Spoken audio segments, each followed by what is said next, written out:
Hey everybody, today's show I'm talking to Jut Updyke of Raghorner Media Group. We're talking big bucks, outdoor industry, and wind shifts. Join in. Thank you for tuning into the Northeast region's headquarters for hunting-related stories and tactics, sourced from DIY hunters and industry insiders. This is Hunting the Empire. Now here's your host, Joe Mainville.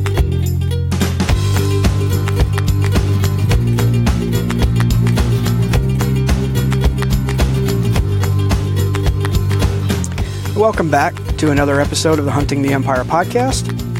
This is Joe, and this is episode 19. And again, I'm joined today by Jut Updyke of Raghorner Media Group. I think you're going to like this show. It's kind of, Jut and I just shoot the breeze. We learn a lot about Jut's past and kind of how he got behind the lens and how that experience that he gained from his different jobs and positions that he held kind of morphed into the foundation of Raghorner Media Group and all that he does with that. And then we also talk about deer. Why wouldn't we? We're, it's a hunting podcast, so we're going to talk about deer. I love it.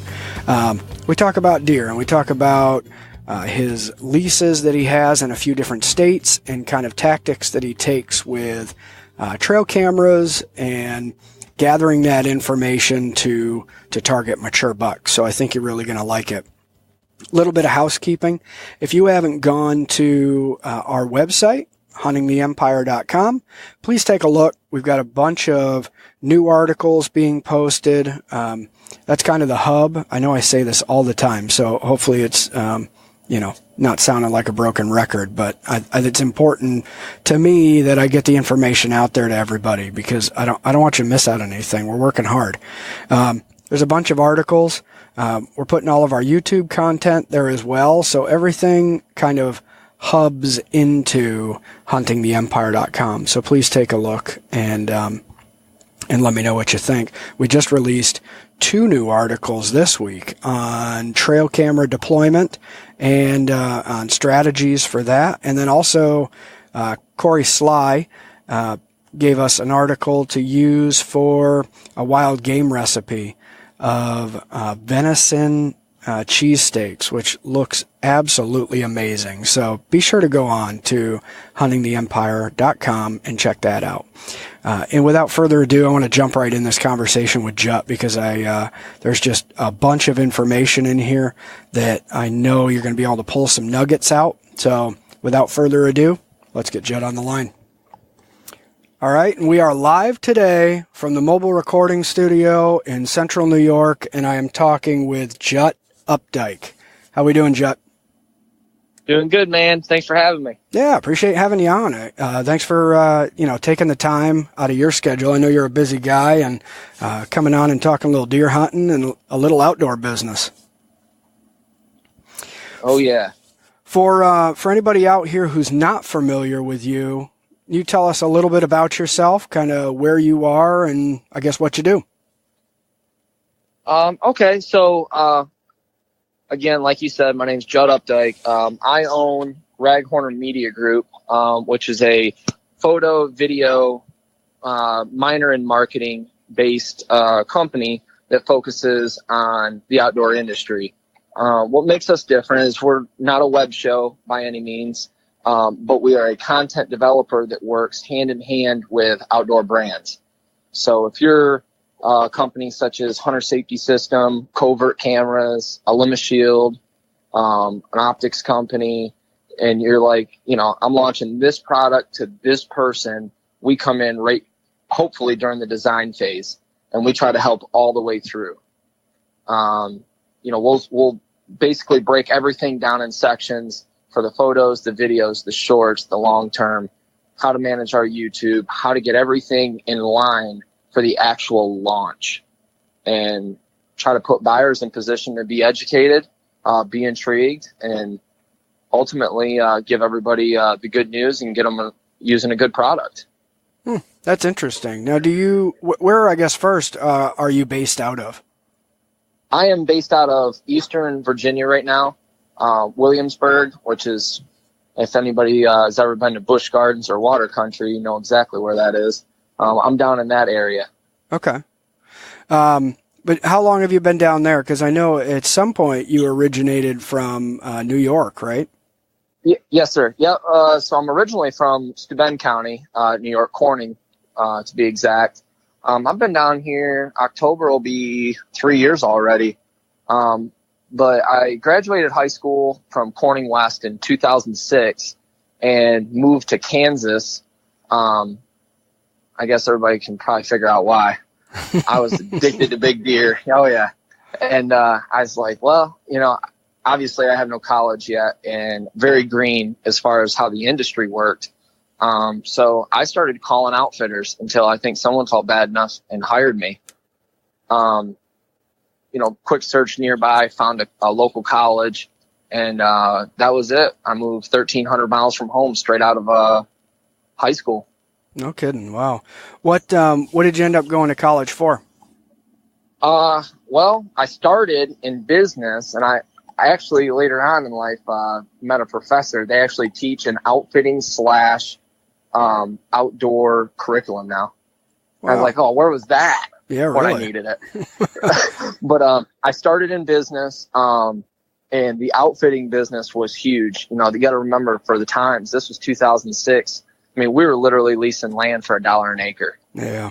And selling, we had 40,000 acres. And I mean, I was a kid in a candy shop. Nothing against the locals, but the locals have always been the locals. So they were like, well, there's this tree line. You hang here. They'll see plenty of deer. Deer like walking along cover. You know, somebody should get a shot on their left or their right. And I really just was ate up with some of the small wood blocks and stuff. And I started penetrating in there. And that was really when trail cameras became available with SD cards. So it was like I came in with that whole era. And so I was begging the guy on a daily basis to buy me more trail cameras.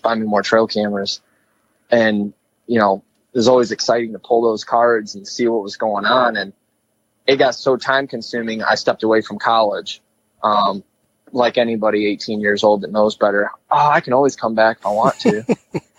And, but I was head first, man, into the outfitting. And, it was an absolute blast.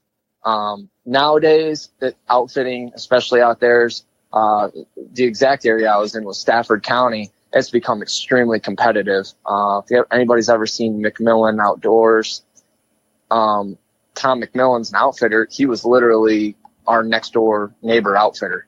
So that area has gotten put on blast pretty good. That's where Spooks Fan killed the 230. Oh, wow. That's where Michael Waddell killed that 190 plus. Bill Jordan owns land right there. But when I got out there was nobody. I just didn't have the money. What did you do for the outfitter other than run cameras? What was your main functions there?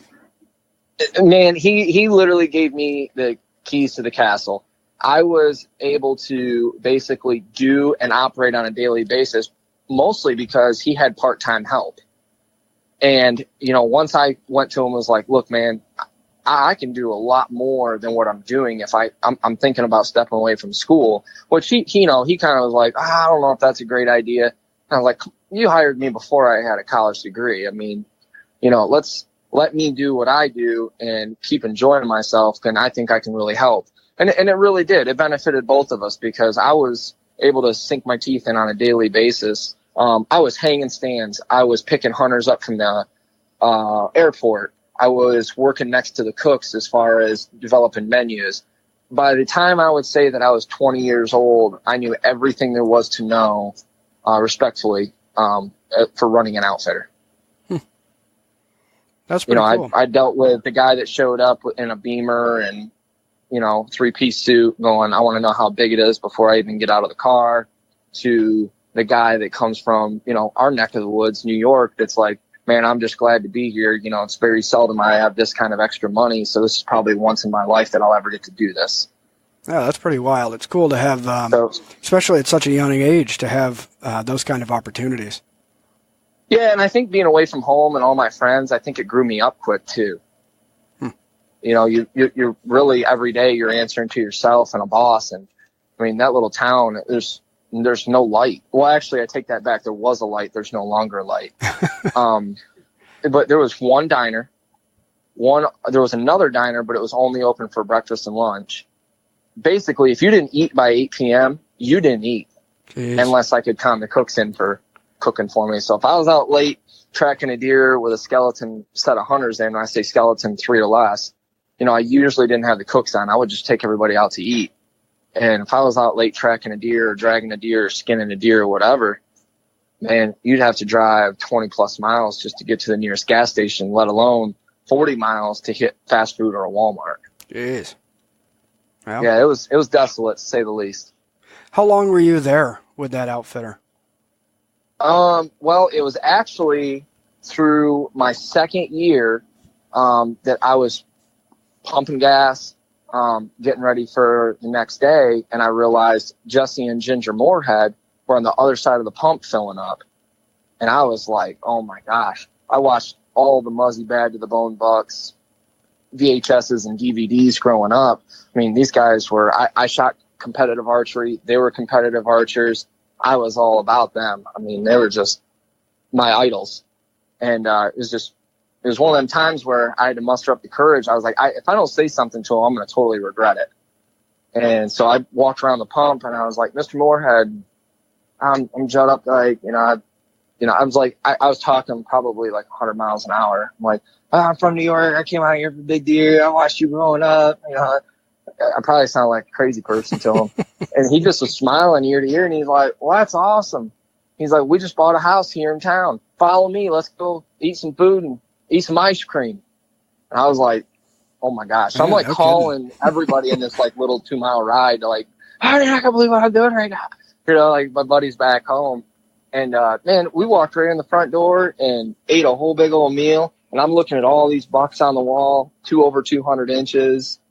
And I'm like, I remember when you killed that at Tamarack. I remember when you killed that at Central Illinois Outfitters. I remember when you killed that at Illinois at the Grigsby. And I was just going deer to deer. And it started off as funny. And then by the end, they were just like staring at me like I was a stalker. Yeah, I bet. And I was just like, oh, I'm sorry. I'm just really into this. And they were like, son, what is it you want to do with your life?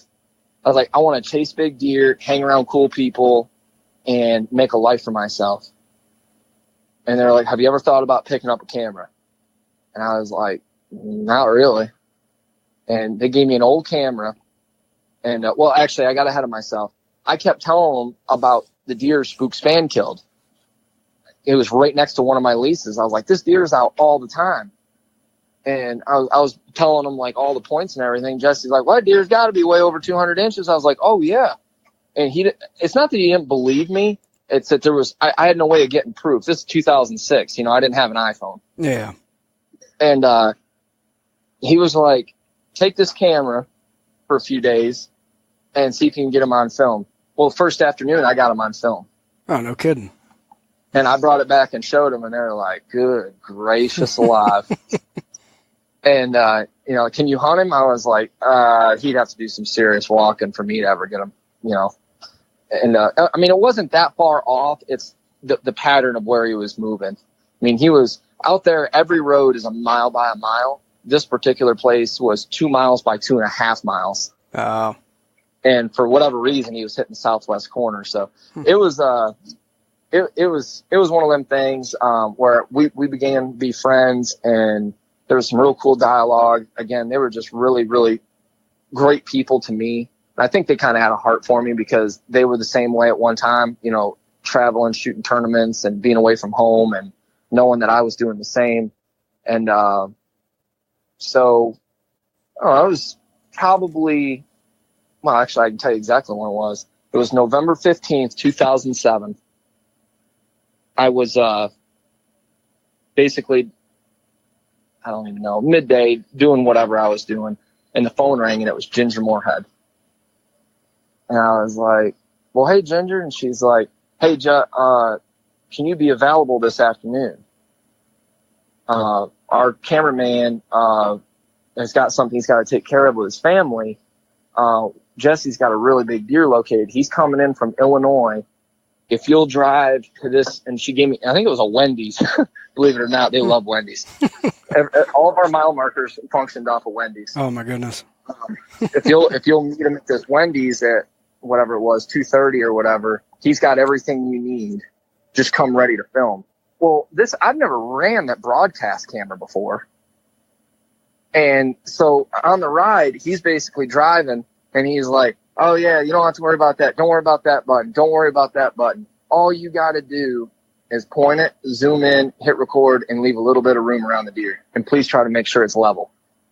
I'm like, how hard can that be, you know?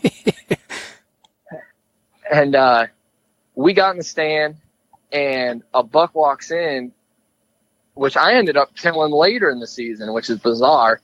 Like 140-inch 10. He's a 5.5-year-old, awesome mass. Just a deer that just didn't have those known Kansas genetics to just be huge and tall and wide and crazy. And I was excited about that. And then all of a sudden I look up across the field and I see this buck walking at us, and I reach down with my toe and I nudged Jesse in the shoulder. I said, Jess, there's a shooter coming. He goes, what? I'll be the judge of that or something. And I was like, right there. He goes, oh yeah, you're right. That's a shooter. Get ready. And that buck come in, and I'm freehanding. There is no tree arm. There's no monopod. There's nothing. And Jesse can tell this story better than I can because my feet were shaking so bad. The pins and the ladder stem were going. Oh, no. And so I ended up trying to like lift my feet off the platform because I was shaking so bad. And the doe comes in. He follows her in. He turns to leave, and Jesse shoots him. And he was 171, I think, and some change. So technically, I filmed a booner get killed my first day ever filming. That's crazy. What? Back up a little bit. When she calls you and talks to you about filming here, you've never filmed before, other than just some footage of that other deer. But you've never sat behind somebody in a tree filming. Right. What's going through your mind at that point? Because well, first, yeah, you don't want to let anybody down. First of all, and I mean, obviously, and you want to do a good job because, you know, at this point in my life, you got to be 20 years old again. And I wasn't even 20 yet. I was about to be 20. You know, I'm at the point in my life where I'm trying to open as many doors as possible, stand in the middle of the room and jump through the one that makes the most sense. But I'm also getting ready to film my idol. Yeah. One of my idols. And, you know, so yeah, there was definitely that feeling of like, oh my gosh. But let me tell you, Jack, when that deer showed up, I felt like I was in a state of euphoria. No kidding. I was like, there was nothing you could say or do to me to calm me down. I mean, it was nuts. And I shook terrible. Matter of fact, I'll send you a clip. I'll get them to send it to me because they only bust me on my post once in a while and they'll put it up. But I keep it together when the deer's coming in. When he shoots it, he hits it a little bit back. It runs out in the field in front of us and like does that whole brace where the back legs are spread out. Yep. And he stands there for what seems like an eternity. It's like real calm, and then it looks like the camera's sitting on a paint shaker. And all of a sudden it's calm, and then the camera's shaking like a paint shaker. Jeez. So, how long? But yeah, go ahead. Go ahead. No, go ahead, bud. Well, that night we reviewed the footage, and I mean, they were dying laughing, and I was like embarrassed about how bad I shook. But that's when I learned I got the meat and the potatoes of the hunt to a degree. You know, I mean, I wasn't no Mark Womack or Steve Finch, but I had got the meat and potatoes of what needed to be captured for the show. And they looked right at me and were like, what do you think about coming over here full time? And I was like, well, you know, I got my apartment, you know, I got like whatever going on because, you know, I'm not in college anymore. I'm not staying in a dorm, you know, and they were like, well, whatever you got to do to get rid of your apartment, you can live here. We usually hunt 12 to 13 states a year, Canada every year. Jeez. We'll put you on salary. And any archery tournament we go to, you can get some footage, you can shoot it too. I was like, show me where to sign. Yeah. So that was it for the next 4 years. I did nothing but be in the Muzzy, bad to the bone bus. I don't know if you've seen the Muzzy RV ever. Yeah. Yep. I lived right there. No kidding. Or at their place in Kansas, and outfitter to outfitter, state to state. So you did that for 4 years, you said? Yeah. So yep, sure did. What happened after that? Basically, that's when the main surge came. So we were on, I think it was called the Man Channel. Do you remember when it was? Yeah, I remember that. Yep. Yeah, and then it turned to the Men's Channel. Then Pursuit came out. Then Outdoor was there too. So it was like mainly like Pursuit and Outdoor, and then the Sportsman Channel was born. At that point, we went from like 40 TV shows to 400. And, you know, the market share and everything got so hard, it was no longer feasible to pay out 2 cameramen a salary, then make money, have a producer, go on all these hunts, because they didn't just take free hunts. They paid for their hunts. Yeah. Plus fuel for the RV, you know, flights, what have you, and all that kind of stuff. It just, it wasn't lucrative anymore. And they basically sat me down and in good old-fashioned Moorhead fashion at a McDonald's on Thanksgiving, and we're like, hey, look, it's just, this is the end. I mean, Ginger was bawling. I mean, she was really upset, you know, because it went from me not wanting to let them down to them not wanting to let me down. Yeah. You know, because I had finally taken it serious and was really, really working at it. That was actually the year that I was producing the show myself. I was going to edit it and everything. I was at that point started doing photography, video, edit, everything. I was building commercials for Hunter Safety System, Viper, sites, you know, all that stuff. So what do you do after that? How do you pick up the pieces? Right. Yeah, I mean, so you call home and you make sure you got a couch or maybe your bedroom's still put together and you can actually have some more to go. And I went home, licked my wounds, and was like, well, what do I know? At this point, I'm fluent in filming and editing, photography to a degree, and outfitting. So I started hitting up some of the outfitters that we went to. And ended up going to a place in Ohio, doing that for a little while, you know, hanging all the stands, filming as many of the hunts as I could. And this was also when Facebook really got big. You know, you figure this is like 2012. Okay. So I'm putting out at least a recovery of every deer killed, a decent high-res photo of every deer killed. And then I would take the camera and be like, this is what I'm doing this week here. You know, I'm hanging stands. I'm checking cameras. You know, we're doing whatever. I'd put the owners in front of the camera, build videos for their website, explaining like what you can expect when you come here to hunt during various seasons. And it got a lot of success. But there again, there wasn't a margin there. There was no budget for a guy like me at an outfitter. Not for me to make a living anyway. Yeah. So I started working construction for a company out of North Carolina. And actually, I didn't involve that. When I was filming, when filming season, the core of it was over, I had met some folks in Iowa who ran a construction company out of North Carolina. So as soon as filming season would get over, I would go to North Carolina and work construction, you know, 10, 12 hours a day. Oh, okay. To continue to make to try to make some money. Yeah. And then as soon as the phone call came, you know, they were glad to be like, hey, you know, do your thing, man. This job will be here when you're done. That's cool. So I won't say they were fans, but they were supporters. Yeah. You know, they were like, hey, anytime you need a job, it's right here. And that's tough.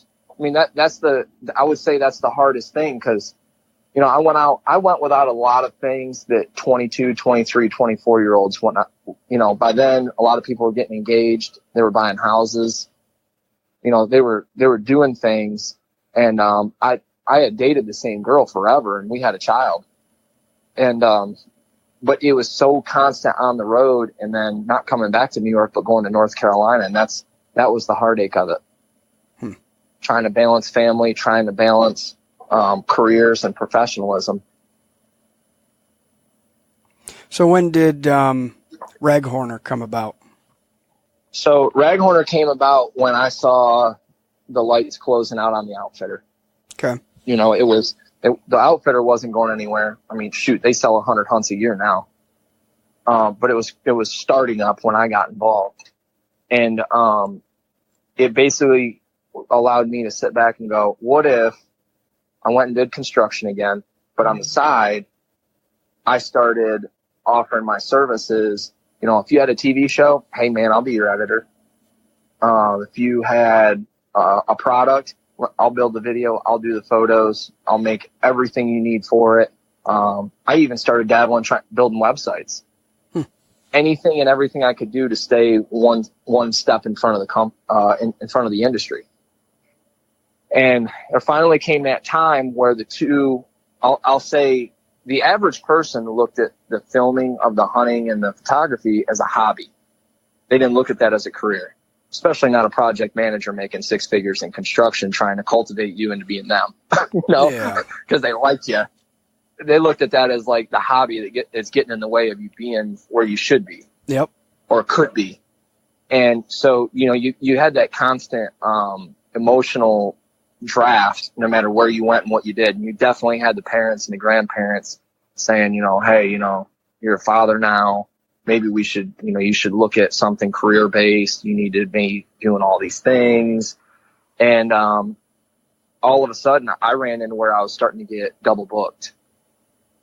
And I thought, well, what if this is all I did? So I hit the streets, man. I started any company that would let me in their front door. I was pitching them, hunting or non-hunting. Like, man, this is what I do. This is my capability. Here's some of my examples. I did a free one for a restaurant, a free one for a mall, a free one for a car dealership, just so I could have something non-hunting. Because anytime I walked into a business, especially at home in New York, everybody knew me as the camera guy for the TV show. Because remember, again, there was only 40 outdoor TV shows. So the chances of knowing me at home were way better than if you'd have gotten started now. You know, you're just in the credits. Where when I was doing the TV show, I was killing deer in front of the camera too. Yep. So, you know, I started doing that, and man, I got some lucky breaks. And you wouldn't even believe it, but 5 years later, I still retain some of those same customers today. That's awesome. So it's not all hunting, but I have non-hunting. It's a nice balance. Yeah, but I think, you know, do you find that's kind of necessary for your success to have that mix of the hunting and the non-hunting? Yeah, my personal thing is you're playing with the devil if you're not. And that's just me. Again, that's what's worked for me. I'm dealing with some of the best brands you could possibly deal with in the outdoor industry, and just the margins aren't there anymore. You know, it's bad news after bad news, and I'm not going to get into specifics and dollar amounts because you know that's not for public. Yep. But I'm sitting in these meetings where they're deciding who's going to get sponsored and who's not, and it's heartbreaking because I watched these people when I was 16, 17, 18 years old. Like, we don't have the budget. They used to have almost $1 million in the budget. And, you know, you're lucky now to see $250,000. You know, the industry's changing. You know, you've got web guys popping up. You've got some really, really good young talent. And complimentary, this camera gear has become really, really, really good. Yeah. At an affordable price. You know, back when I was filming, those cameras were $10,000. You know, I'm saying for Jesse and Ginger, those cameras were $10,000. Heck, today you can get a sweet setup for $2,500. Yep. So what would you tell somebody out there who they've got a day job?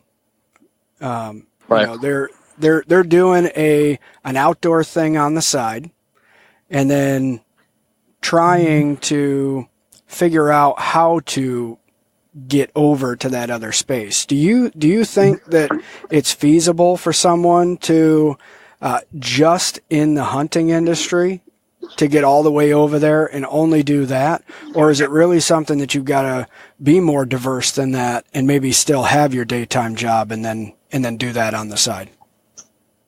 I'll tell you like this. That's an excellent question.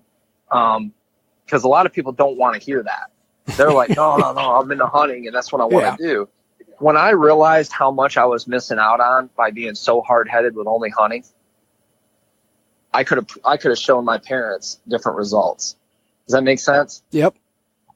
If I'd have done this 5 years sooner, where I'd be now would be a whole different spectrum. And I would say if you've got a day job, hunting is your passion, and that's your pleasure, and that's your fun time. Never let that get interrupted. Let's not all forget why we hunt. So if you feel like you have the confidence that you can incorporate a camera, you got to have patience. You know, you're going to have buddies that see what you're doing and they want to help.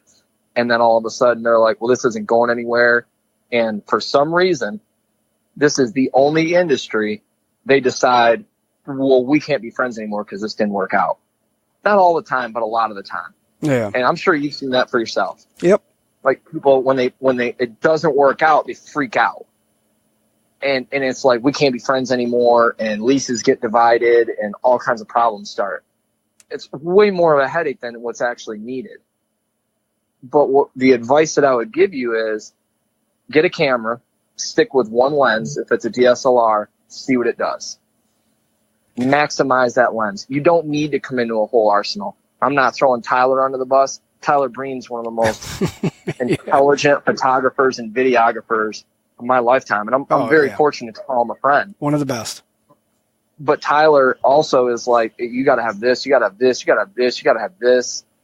You know, and it was just like, you know, it was like overwhelming. And, you know, I stuck with what I knew, and I was doing better work, you know, because I went from like a rocker zoom camera into a DSLR camera. And then I started doing different things. And then I started buying, you know, the FS 700s, and I started doing different things. And before I knew it, I was like, man, I'm doing more work for hunting, making less than I am in non-hunting. Yeah. And that's where the most bizarre point was. Yeah. Then you start getting friends that know you going, hey, will you shoot our wedding? And it's just like, what? Like, I've never even shot a wedding before. Yeah, but dude, you got the eye. Your photos are just awesome, man. You know, it would mean a lot to us for you to do our wedding. So you quote them like a ridiculously low price because you don't even know what you're walking into. And you go in there and you shoot it, and you come home and you edit the photos and you get paid. Hunting, you got to lease land, buy stands, ground blinds, trail cameras, all the things that are necessary because your client relies on it. There's a whole difference in the business models. It's like you have to almost make your company into a division base. Yeah. So my recommendation, how would you feel getting 30% off of the trail camera of your choice? How would you feel about getting 30% off of the clothing of your choice? How would you feel about getting 30% off of the, you know, broadhead tree stand, you know, whatever of your choice? Yep. If that one is enough, work for that. Well, I think that's go ahead. But the reality of today going, I'm fully reliant on the outdoor industry and I'm fine. I don't know anybody that can actually say that right now. Yeah. Yeah. True. Yeah. And that's something, you know, I that's get just too being honest. that's something I get with the podcast is that I get people reaching out to me who think, because, you know, I've got sponsors for the podcast and for the company, and they think I'm getting all this free stuff, and it's, you know, and I've said publicly, I'm not. Like, they don't give me anything free. You know, all my partners are products that I've used, that I've already bought a bunch of their stuff, you know, in previous years. I've used them for years, brought them on as partners, and I get discounts on stuff. So if anything, they gave me discounts, and all it did was give me an excuse to spend more money. So I'm not making anything or saving anything. I end up spending more money on stuff anyway.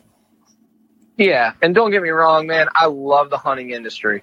It's just, it's in a spot right now where it's just, there's so many hands. Yeah. And you know, in the cookie jar. And at the same time, if you really wanted to know, and hopefully nobody takes this the wrong way, all of the decision makers for the most part of the hunting industry could fit in your bedroom.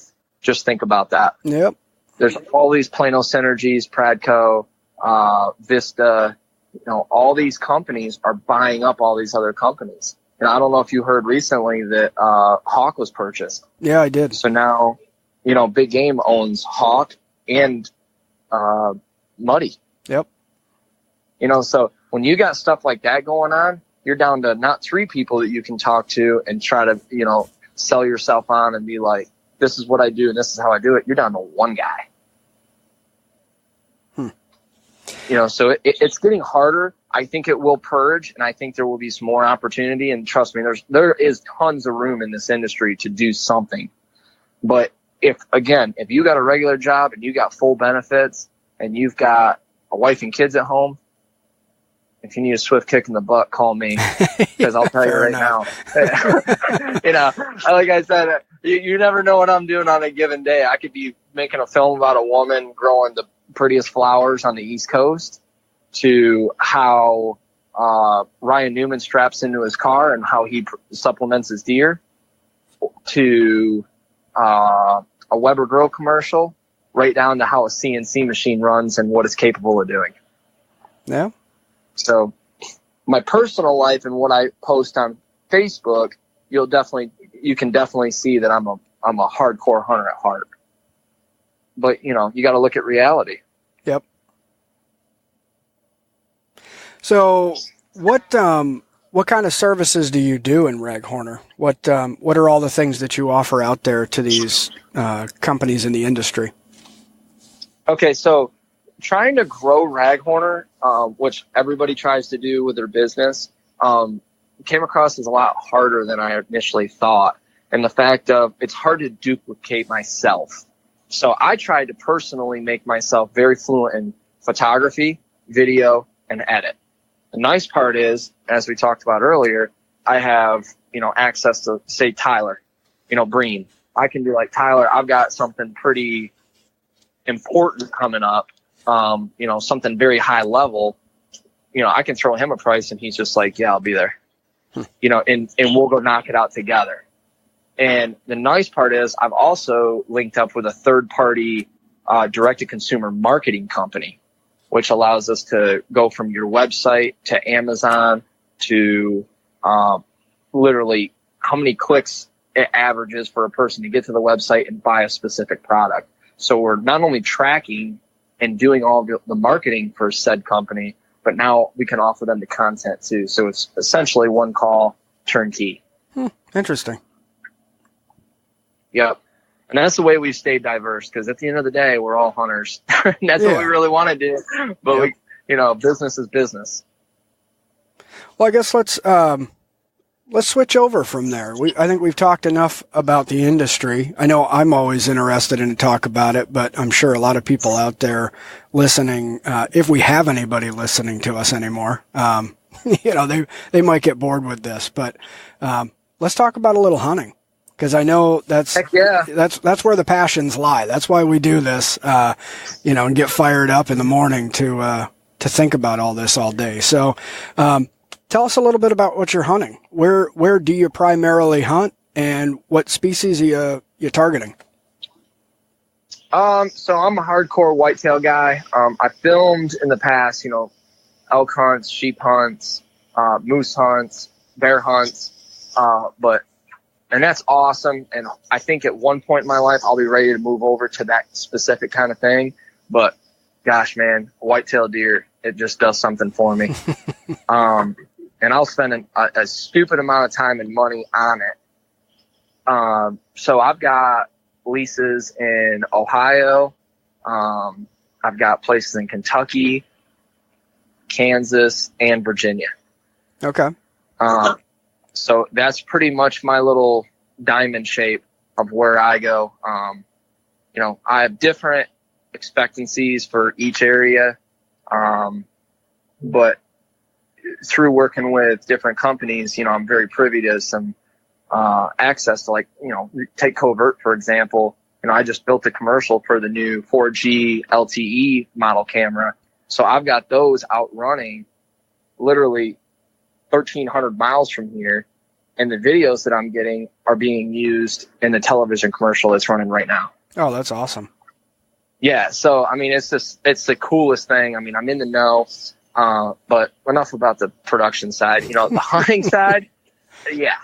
I can flat out tell you, that's why I started this, and that's why I've stuck to it. It's been very tough and all of that. But I've made some great friends, and there's nothing I like seeing more than someone be successful and be happy and proud of it, because I feel like I had a hand in it.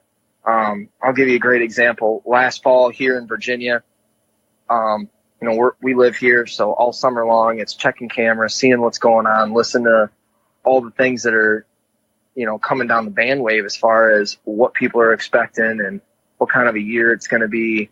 And I remember catching a podcast from Mark Drury saying, weather-wise, barometric, moon-wise, if anybody has the availability to hunt the 1st of October in the Midwest, don't miss it. And we were literally moving into our new home. And I pulled up the weather, and it was a 20-degree high temperature drop in Ohio. And I was like, oh, my gosh, I'm working all night to get all the boxes and heavy stuff in this house, and then I'm out of here. And I went to my lease in Ohio, and first sit killed a 155-inch 10-point. Oh, no kidding.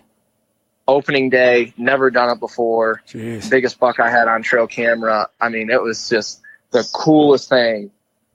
And what contradicts what I was talking about earlier, I had no cameraman. Oh, jeez. I did, and I literally enjoyed myself. Yep. I killed the deer off film. I mean, I ended up getting a hold of a local guy that I knew through social media, and he came over and did my photos and did the recover video and everything. But it was awesome. Absolutely awesome. Following up that, came back to Virginia for the opener. My grandfather came, who started me hunting from northern Pennsylvania. He came down, and I had this big old mature 6-pointer hitting his plot almost every night. Went in, ground blind, the whole 9 yards. Sat there, it was like 90. Oh my gosh, we were pouring sweat. But we used that product, a Shield, which is actually like in the healthcare industry, but it's also in sport. And now there's a whole new revision for hunting. It's actually born off of the Remington Scent Control brand, if you've ever seen that before. Yeah, I've seen both. Yeah. Yeah, we literally sat there in 90-degree temperatures, outwalks the buck, Grandpa smokes it on film. Wow. I mean, oh yeah, it was so emotional. He shoots the buck. It's awesome. He's thrilled to death, and he goes home. And I had a major deer all summer long I called Chapo. And he was just like a really, really, really cool deer. And I had the weather right going off of the covert cameras. I knew this deer liked walking in rain. Well, that same front that I killed off of in Ohio that was pushing down had ended up pushing east, going up through New York, turning and pushing down. Same temperature drop, carrying the barometric pressure, and brought the same rain possible forecast. Went in on him that night. Starts cooling down, it's raining, all of a sudden it stops raining right at last light. Only deer to walk into the food plot, and I kill him, and he's 155 and 5/8.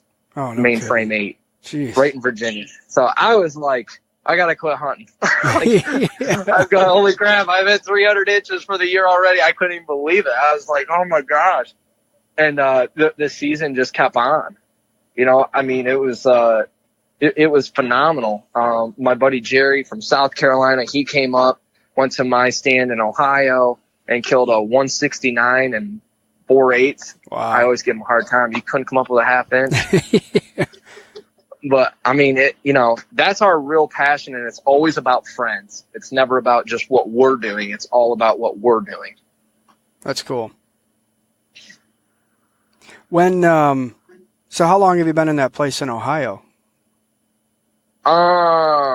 3 years. Okay. But I just got in a real good place in Adams County, down in southern Ohio, and I actually was just up there 2 weeks ago, and that place is fire. No kidding. We got the cameras out, the wireless cameras.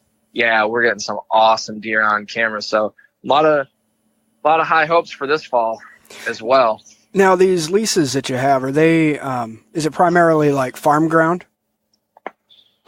Eastern Ohio is mostly farm ground. Southern Ohio, there's no farm ground. Okay. It's a 1,100 acre tract, and there's no, like, down the road a little ways there is, and that's what made me a little bit timid. But the sign and what the guys in the past have killed, I mean, I guess they're just foraging and eating acorns. It's very rough terrain. It's like West Virginia bleeding into Ohio. And big, real steep hills. I mean, it's 4 miles long from one end to the other, Wow. from like the south to the north. And you can't access it with a truck. You got to have a side by side or a 4-wheeler. No kidding. Yeah, so I like the challenge. Again, like having other people on the lease that are avid hunters, everybody helps each other out, and that's what makes it real cool. So you haven't hunted that parcel yet, right? Not yet. Okay. I did hang a stand in a really promising area. Basically, what it is you get those big ridges, right? And then it goes down and you get a flat. Then it goes down and you get a flat. Down, you get a flat, then down, and you're in the very, very bottom. And then it goes right up the other side the same way. Well, we were walking out the top ridge, and all of a sudden it just stops, and there's all these boulders. And I was like, oh. And there was old rubs and trails. So I start going down, and I hit the next flat, same thing. So I go down, and I hit the next flat, and the mountain starts wrapping real hard, real stiff. Go down on the next flat, and it's narrow, and all of a sudden it just opens up.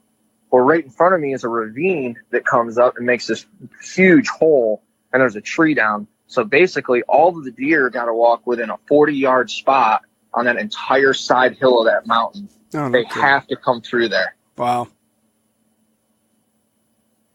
So I was pretty excited hanging that stand. Yeah, that sounds promising. I was like, oh my gosh, I'm not coming here till October 27th.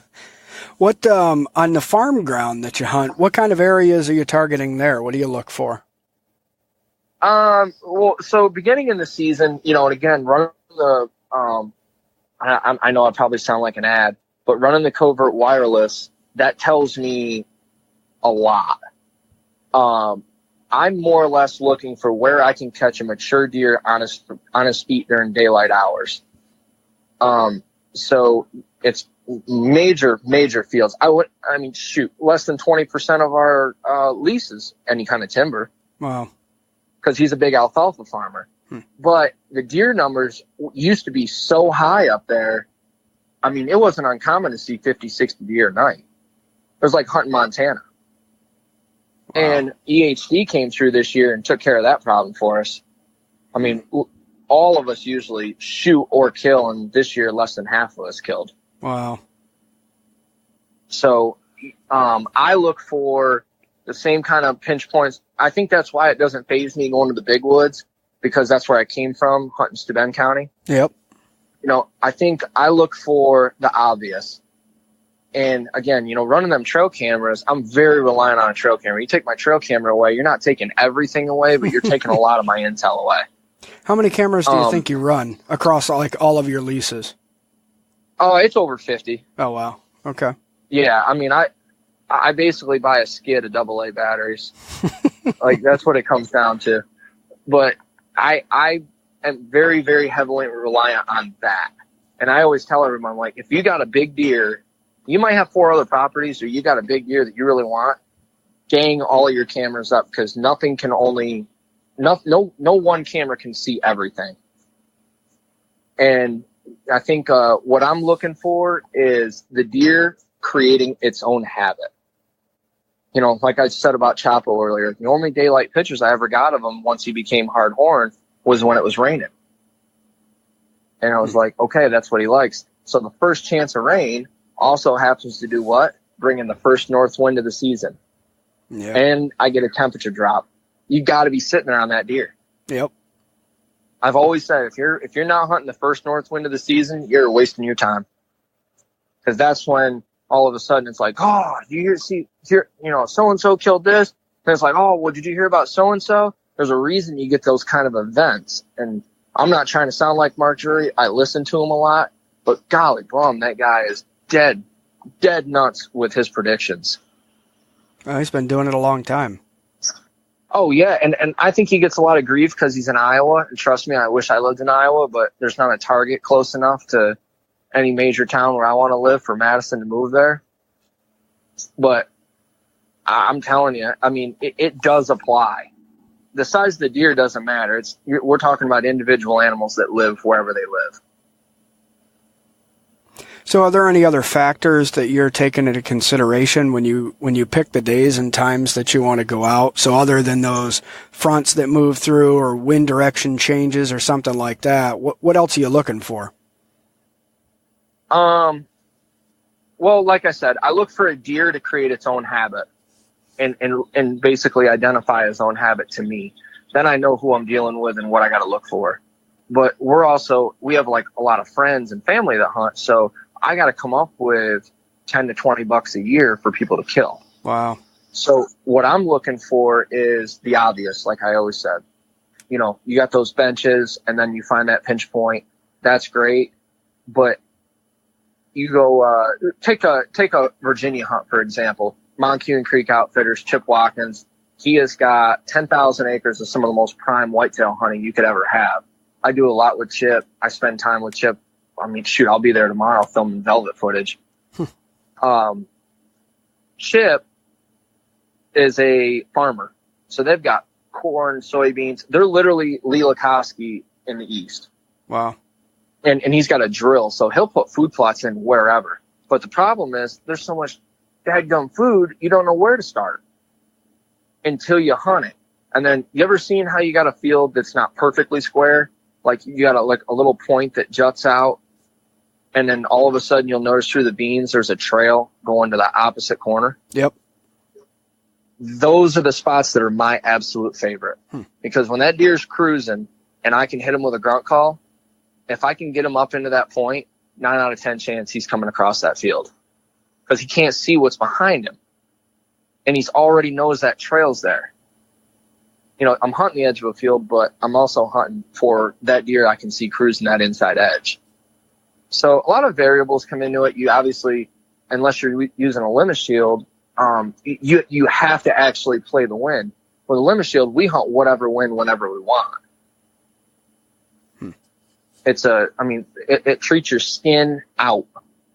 So you can literally go put this stuff on the core from head to toe and go work out for an hour and go to work and you won't smell like anything. Interesting. I've actually been using core as deodorant for over a year now. Wow. So I think, like, if I was to give any kind of advice on what I look for is the obvious. You know, you get down into a bottom, your wind's going to swirl. You get up on top, you're relying on a deer to become visible. Ohio deer are entirely different than East Coast deer. They'll walk across the middle of a field with 2 hours to spare and eat their whole way. They don't care. Traffic driving by them, they don't care. Interesting. You know, you get into New York, you get into Virginia, where we got pressure. I mean, shoot, they dog hunt down here. You can literally release 20 dogs and stand around a woodblock with shotguns with buckshot and shoot whatever comes out. And you can kill, in certain counties, you can kill unlimited doe in $3. Wow. Okay. So it's you talk about pressured deer. So I think, like, one thing I will say different about New York deer versus Virginia deer. New York deer, you know how they'll go get up on the big oak flats and they'll walk across them? Yep. You know, deep off the road and all that. Virginia deer tend to be a quarter of the way down or a quarter of the way up the hill. Never all the way up on top. Interesting. And since I've put that into my, toolbox, if you will, and I've seen some of these other properties, I've noticed the same thing that I've missed over years. Because if you get too far off on the one side of the ridge, you don't know what's happening across that flat down on the other side. When you say go to like this new piece that you've got in Ohio, when you first start deploying your cameras there, well, I guess let's back it up. How many cameras do you think you're running in that piece in Ohio? I'm only running 2, but okay. I have other friends that are on the lease that are running. I think there's 2 others. Okay. So there's like 4 wireless cameras, and they're not any like they're in great spots to get pictures of deer, because at this point in the game, we're just trying to get inventory. Okay. Because our belief is, why kill a good 4-year-old when you can kill a great 5-year-old or something like that. And so we're trying to, we got mineral sights out and wireless cameras on them. Okay. Now, do you end up transitioning those cameras to then being able to start pattern a specific deer, or what's your strategy with that? Well, like the spot I described earlier where that ravine runs up and just stops, and the way the hills trickle down and they end, I mean, that's a no-brainer. Yep. I'll have a camera watching that gap. Absolutely, for sure. I definitely move my cameras. I put my cameras in front of my stands. Okay. And I'll move a camera to a stand, or I'll move a stand to a camera, not a camera to a stand. So if I'm not getting what I want, sometimes I'll flank, 2 wireless into 2 obvious spots, and whichever one's getting the action, that's what the stand's going. Okay. So I'm more, Jerry Godbold, my buddy that killed that 169, he told me years ago, the only way to kill big deer is when it's almost wrong for you and almost right for them. Yeah, that sounds about right. And I've always held on to that. Yeah. And, I believe that if it's easier to kill them on their terms than yours. Take Ohio, for example. You can kill them off a bait there. I mean, you can dump out 5,000 pounds of corn and sit over top of it if you want. But I found I can kill bigger deer off a bait.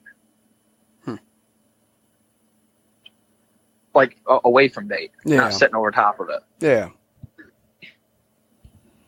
Yeah, it's interesting. I'm going to be hunting Ohio this year for the first time, and kind of like the southeast counties, and it's public ground, but I've been doing a lot of digital scouting. I'll be going out there next month to spend a few days of actual scouting, and then so I've been doing a lot of digital scouting, and it's just like a completely different world, it looks, compared to here in central New York, or even the pieces in Pennsylvania that I hunt. So seems like a lot of kind of open, even almost looks like prairie type ground. Just a lot of open dingleweeds. Yeah, and if you start heading straight west from you, all of a sudden it just starts getting real mountainous. Like I said, it's like West Virginia bleeding up into it. Yeah. But yeah, I mean, every state, I will say, as far as like quality of deer, every area's got a deer, a different level, I will say, of deer. If you're killing consistently 3.5-year-old deer in New York State, you're doing something. Yep. Because there's more hunters, I think, per square mile there than anywhere. And then you take that same challenge and you move it to Virginia, and you got the dogs, and you got, buckshot. More deer get crippled than killed, probably. Jeez. I'll probably get crucified for saying that on a podcast. Yeah, careful. Down here. Yeah. But, I mean it. Like, there's no way to, like, hunt deer like you would if you were in Ohio. In Ohio, I think everything moves slower, just like in Kansas, Iowa, Illinois. I think it moves slower for you. Like, there's not a lot of pressure. I mean, if it's your property, it's your property. You trespass out there, you're going to the clink. So it's not as like forgiving as the East Coast is, if you will. Yeah. But, there's bigger deer in the Midwest, but I can tell you right now, in the last 2 falls, I've killed 140 plus inch deer in Virginia with a bow. Wow. So there's big deer everywhere. I killed a couple real good ones in New York when I lived up there. It's all about finding the deer and applying, your own little strategy to it. We've been talking here for a while, and I know you've told a bunch of awesome stories, but what I'd like to do to kind of close this out is that if you had a hunting story that you had that just kind of sticks out in your mind as like one of your favorite hunting moments, you mind taking us through the story? Oh, boy. Sounds like you got a lot to choose from. Yeah, I mean, probably the top 2 would have to do with my fiance, Madison. Madison comes from a hunting family, but she's very she wasn't against hunting. Like Madison was the type when we first met, I never thought it would work out because if she ran over a squirrel, it was like 2 days of therapy to talk her through it. And I had a good deer coming in to an area and I had nobody that could film. I basically begged her, and she'd never climbed a tree stand, never worn camo before or anything. And I convinced her to go. Long story short, the deer came in. She did a tremendous job filming for the first time. And I took the deer. And I went back. We were just starting to date. I had just started living in Virginia, and I went back to New York to be with family for Christmas. And while I was up there, she called because you can take your hunter safety course online down here. Oh, wow. And she had gone ahead and done that. And was like, when you get back, I know there's not much time. I'd really like to go. And we went to a stand. I was expecting her to shoot like a 4-pointer a doe because I had this 1 8-point that was like super nocturnal. Never saw him. Never. In daylight. And it's the only deer to show up, and she took it. Wow. And I mean, she lost her mind. Like, to see all that excitement, it's all on film. So it was absolutely awesome. But to top that would be the following fall with her and my daughter. We were all in a shooting house on one of the properties, and we were thinking of just taking a doe, and my daughter wanted to pull the trigger. So it was basically going to be like this doe would stand just ideally perfect. I would aim, Madison would be filming, and Riley would reach up and squeeze the trigger, and we'd get the deer. In Virginia, you can hunt at any age. Like, it's all at parents' discretion. So, wow. And she doesn't even have to buy a hunting license until she's 12.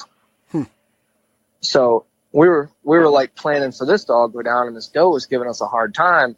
And then all of a sudden I see this doe off to the left, and I was like, oh, what do you think about this one? And when I moved the gun over and I laid my head down on the gun, I see this giant 8-point standing in the background. And I was like, holy smokes. Okay, buddy, maybe next time. So I like move her over, and out walks the deer, and I'm looking at it, and I'm like, man, this would be Madison's biggest buck ever. And so I asked her if she could see it, and you could hear it in her voice. She was excited. So I had her switch with me, and she made a tremendous, like, 175-yard shot and dropped him right in his tracks. Wow. 130-inch 8-point.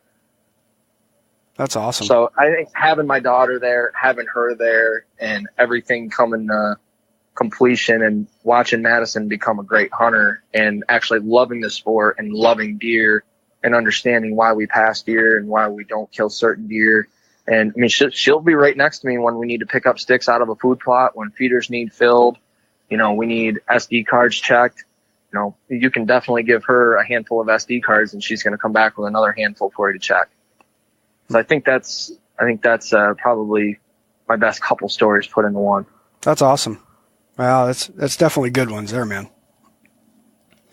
Well, I appreciate you coming on and taking the time out of your schedule to chat a little deer and even a little business on here. Yeah. So hard to believe. It goes by fast. Oh yeah.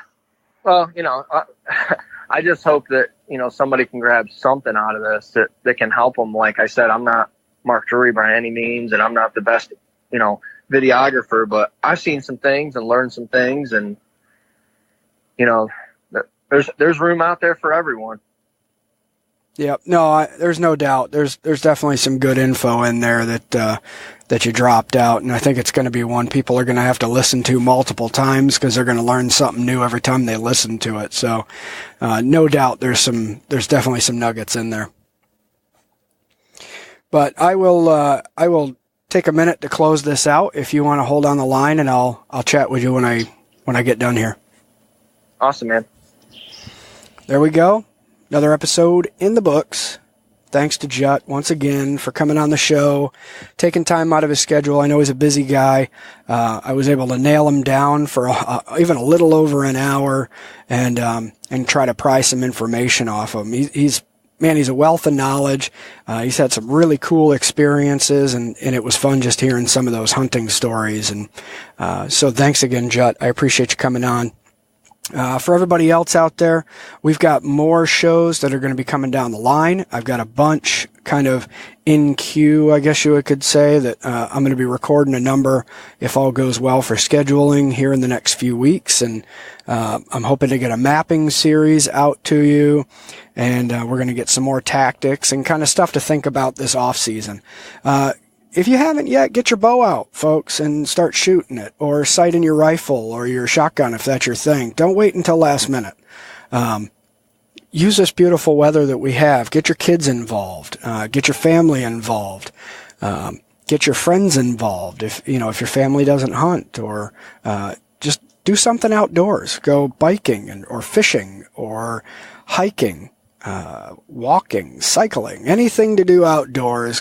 Get involved. Get out there and get people that you know involved as well. It's beautiful out. We've had great weather, at least here in upstate New York, central New York. We've had great weather here.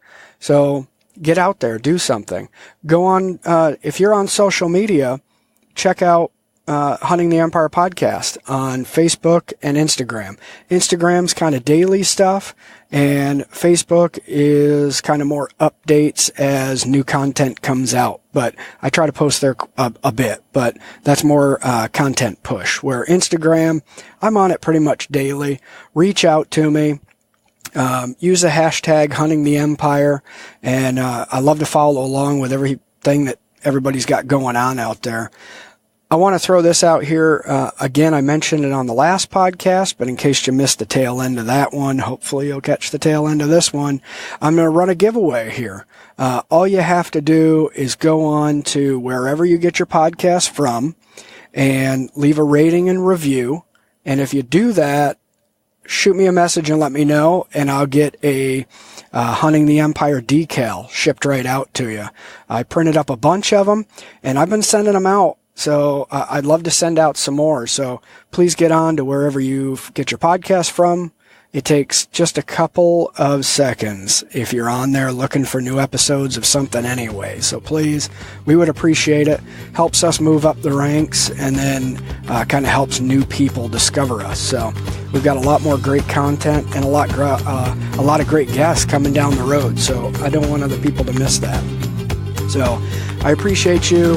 Thank you all for the love and support, and go do something outside. And until next time, Joe out.